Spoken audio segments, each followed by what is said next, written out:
Going to a football game in the middle of pandemic feels like undergoing indoors test in a reality TV show. A pre-match message instructs me to arrive at Hampden Park in Glasgow 3 hours before Scotland kick off against Czech Republic. I must wear a mask at all times. I must take in full all food from my micro bag into a plastic bag provided by the stadium, and all the catering outlet will be shut. So no Wednesday burgers or cartons of flat Pepsi to keep me going. When I immediately turn up to the stadium 3 hours early, the crowds are predictably sparse. The pub outside the ground overflow with supporters wrapped in skull flag looked like a tempting alternative. But when I suggest to a steward that might go get a drink ahead of the game, a look of concern crosses her kindly face. Be careful which pub you're going to, she said. They will see you coming. What is she referring to? Could it be the Dutch book bag A4 side that I'm clutching? I have given my spare ticket to a rear Scot, my friend Alastair, but he's from Edinburgh. He's also not 100% at home in Glasgow. We decided to take the advice and skip the pub. Inside the stadium, we encounter a fan in the loudest tartan suit I ever seen, including a tiny tartan cloth bag. I pose for a photo with him and they tells me I had it tailor-made, son. It fits me like a glove.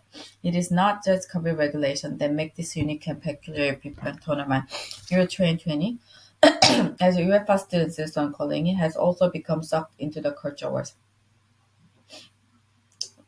Culture war.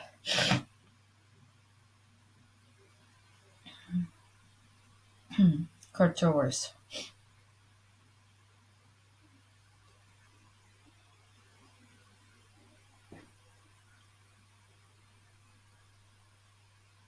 Mm, tournament. No. Them clutching. So I saw inside the stadium we encounter fan the loudest tartan suit I ever seen, including a tiny tartan cloth bag.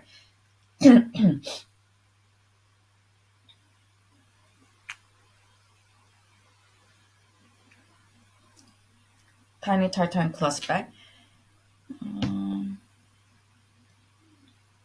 I pose for a photo with him and he tells me I had it tailor-made, son. It fits me like a glove. It is not just COVID regulation that make this unique and peculiar tournament. Euro 2020, as UEFA still insists on calling it, has also become sucked into the culture wars.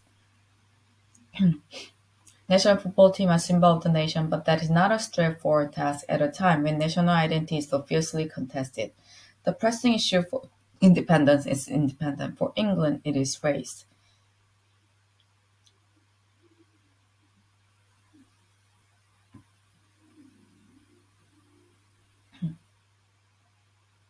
It's race.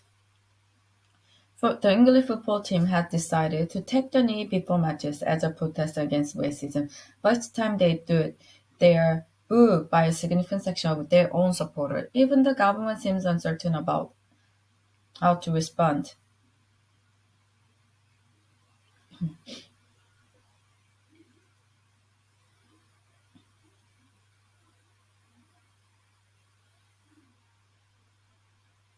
Even months.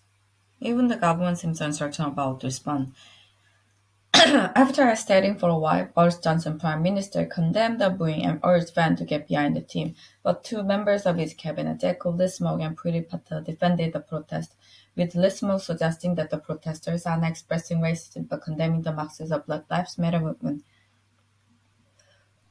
Patel, Rees' Home Secretary, accused players of indulging in gesturing players from England team whose pre-game press conference are normally confined to discussing tactics, injuries, and the atmosphere inside the camp, and now being asked to wear home security. It would be natural to assume that cabinet ministers are better at politics than footballers, but the Johnson government has reason to be worried of the clashing with the England team. Last year, it went down to an economic difference when it took on Marcus Rashford over the expensive free school meal for poor families. Manchester United and England Forward mobilized a million signatures behind the petition and forced the Johnson government to change tack. The 23-year watchboard preparation for 2020 included a Zoom call with Barack Obama. While plenty of tourists are prepared to grumble about the work in Rashford, none are willing to take him in public. The cultural wars of football are not just happening in Britain. The multiracial Belgian team took the knee in Russia ahead of their opening game. They were also booed by the crowd. Doubtless the Russians also protested against Marxism. Viktor Orban, Prime Minister of Hungary, one of the host nations for U2020, Defended fan who visiting team detected saying the Hungarians the gesture the provocation. Orban himself, a right-wing provocateur who has become a hero to the Trumpist right in America, by issuing frequent warnings about the other dangers Europe being flooded by Muslims. But even the moderate conservatives are uncomfortable with footballers taking the knee. One prominent thinker in Britain laments me if that football is to win a political space, but now the national team has become a source of division. I can see what it means.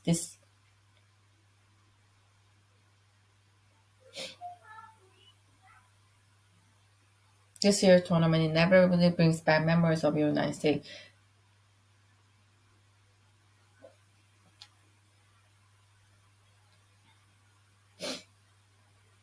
Euro 96. When England also played their games at Wembley and the whole country they seemed to get behind the team in an uncomplicated sort of way. Back then, packed the stadium, all joined the sing of the lights and football's coming home. Now the stadiums are largely empty and some of the home crowds are back to actually bring the place. But as somebody who has been to many England games, I know that the idea that the team was never mixed up with politics or race is an illusion. In England games have always attracted a substantial number of sorry hooligans and far-right supporters whose pre-game press conferences are normally confined to discussing tactics, injuries, and the atmosphere inside the camp, and now being added to real home security. It would be natural to assume that cabinet ministers are better at politics than football taking the knee.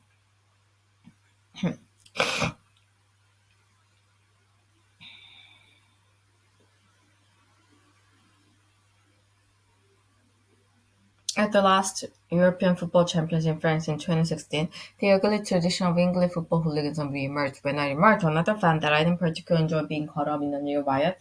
Outside a bar in Marseille, I was told curtly, if you don't like it, you should stay at home and watch the game on television. Football ground in the 1970s where I saw the most over racism that I ever witnessed. It was routine to see black players bark Bibles and monkey noises. The football authorities and commentators were silent about this for many years. So if the national side feel they want to make a statement about racism, it is hard to accuse them of bringing plus internal political space. But now the national team has become a source of division. I can see it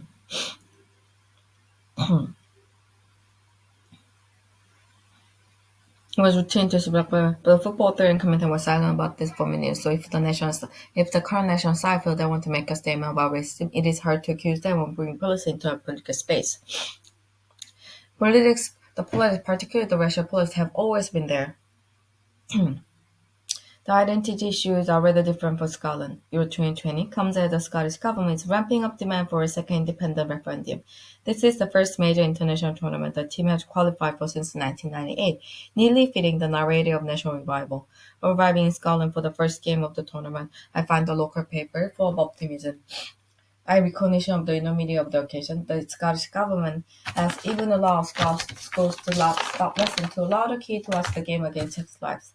As a visiting English fan, I wonder how I feel about all this. I grew up I grew up supporting Scotland in big international tournaments. I had little option since England failed to qualify for the World Cup in 1974 and 1978, but British identity was less complicated back then.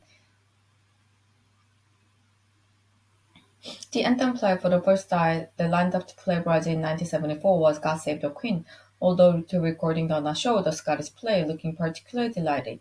The crowd and team will be battering out love Scotland loud enough to drown out conversation. The team started the game with all the expected passion to jump for. Their captain Andy Robertson can be seen gesturing to his player to calm down. Then the Czech score and the air is sucked out of the stadium.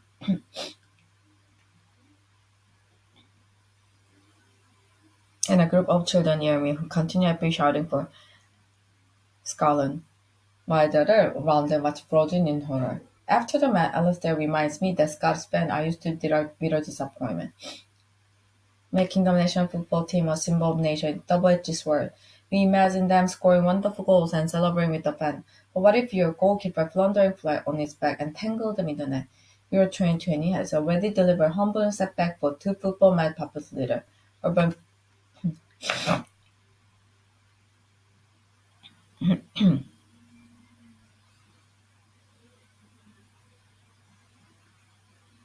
England gave permission for a capacity crowd to attend Hungary's opening game in Budapest against Portugal, only to see the national side lose 2-0 this September. This September, Erdogan, president of Turkey, traveled to Azerbaijan and sat in a place of honor next to Azer prison, from where he was able to see Turkey go down to a 2-0 defeat against Wales. England fans also have a heavy disappointed their most ardent fan. The side often portrays as the embodiment of what we like to believe are national characteristics: courage, calmness under pressure.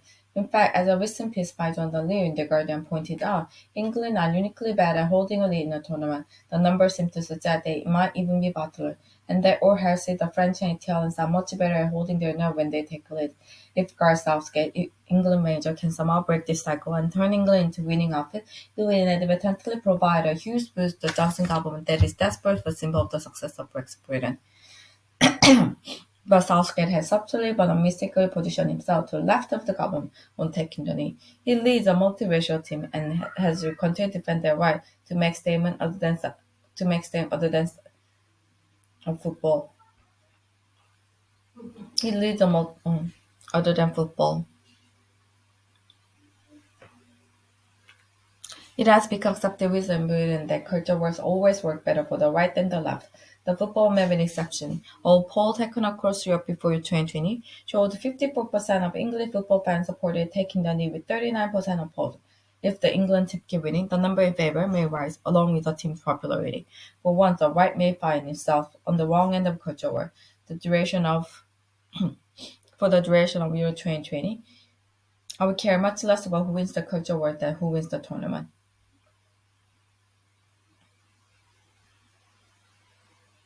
Tournament. The tournament, who wins the tournament. For Scotland, the Euro 2020 began with a deflating defeat. The England team disappointed their fans almost as reliably as the Scots, so slightly later in the day. On the other hand, this is a weird tournament is taking place in the middle of pandemic. The stadiums are quarter full, and England are playing half decently. I am allowing myself to hope for the weirdest outcome of the lot, an England victory.